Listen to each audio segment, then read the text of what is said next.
Welcome to this episode of the Living Wisdom YouTube channel. The subject that we want to discuss today is marriage, the ideals of marriage, the art of a good marriage, how we can create the marriage we would like.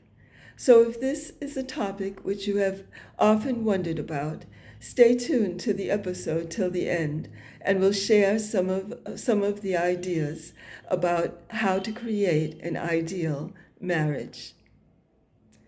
Marriage is a partnership, a very holy relationship, which we enter so that we can grow together, we can progress together, and we can enrich the lives of each other.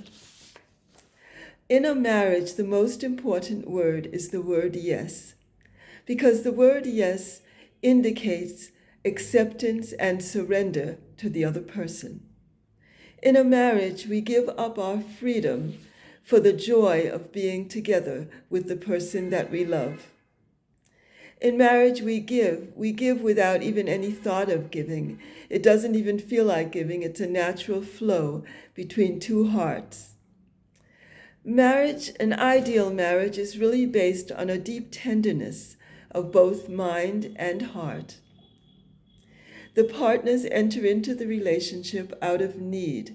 They have a need for companionship, and they have a need for security. And a marriage gives stability and security to the wife as well as the husband. The husband's heart needs security as much as the heart of the wife.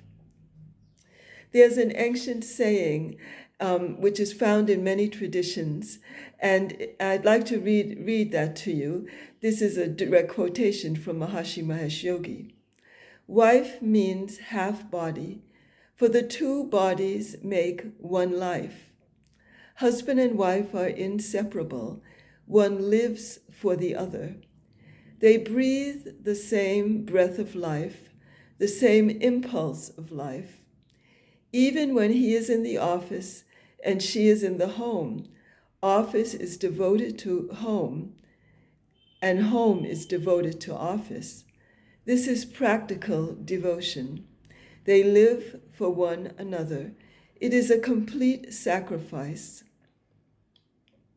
The reward of this sacrifice is fullness of heart, and this sacrifice is not a burden.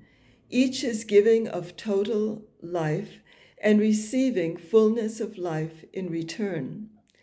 The dedication of husband and wife make the whole life bliss, and this is all in innocence, just as a child's devotion to mother.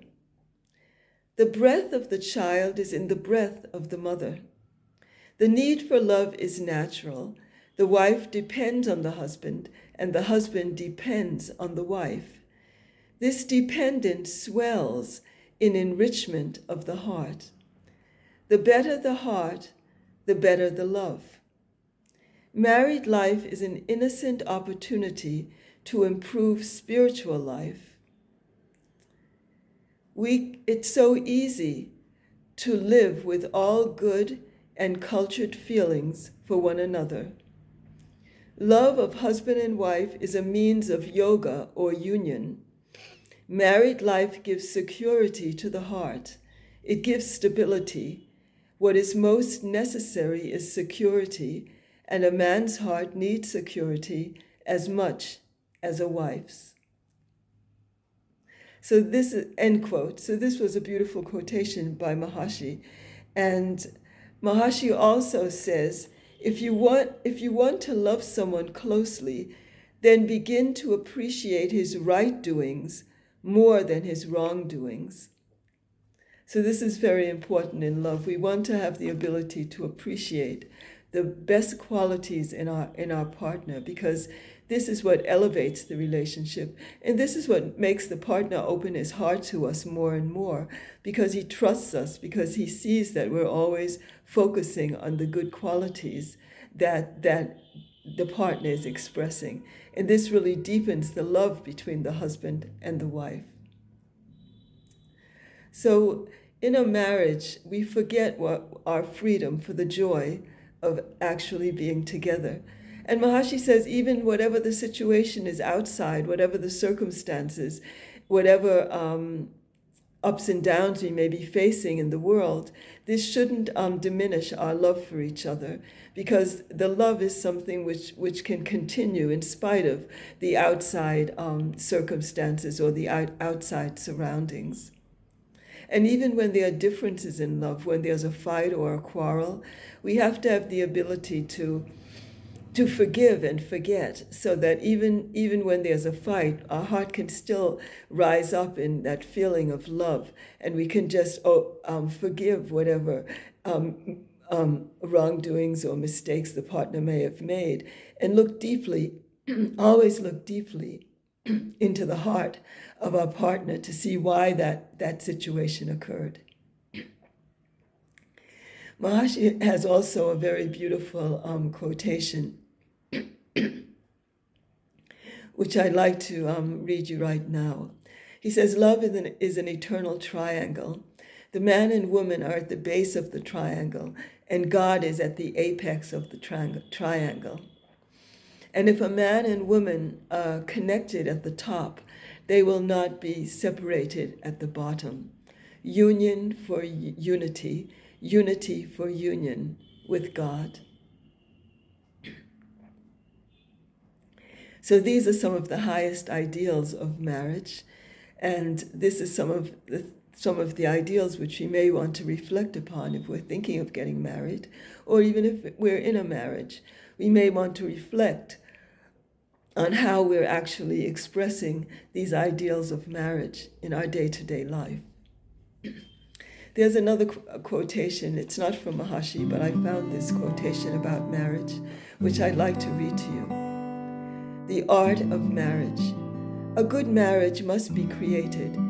In the marriage, the little things are the big things. It is never being too old to hold hands. It is remembering to say, I love you, at least once every day. It is never going to sleep angry. It is having a mutual sense of values and common objectives. It is standing together and facing the world. It is forming a circle of love that gathers in the whole family. It is speaking words of appreciation and demonstrating gratitude in thoughtful ways. It is having the capacity to forgive and forget. It is giving each other an atmosphere in which to grow, in which each can grow. It is a common search for the good and the beautiful. It is not only marrying the right person, it is being the right partner. So these are some of the ideals of marriage I wanted to share with you today. And actually the only thing that stands in the way of a perfect marriage is stress. Sometimes when two people are living together, they might have some experiences of releasing stress. They might get angry, they might feel tense. But it's very important to have a way of releasing the deeply rooted stresses in the mind and the body. And this is the way to protect the marriage and to safeguard the marriage. If we have a way of releasing deeply rooted stresses and tensions, then we won't have those fights and those arguments so much in the marriage, and we'll be able to protect the deep bond of love between each of the partners. And a way to systematically release stress is through the practice of the Transcendental Meditation technique. It's a very scientific mental technique which one practices 20 minutes twice a day, and it is a way to systematically release the deeply rooted stresses and tensions in the mind-body connection.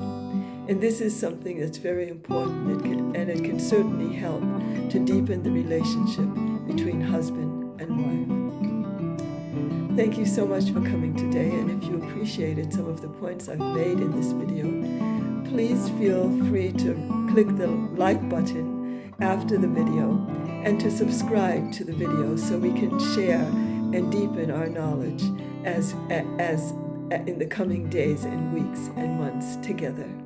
Thank you so much.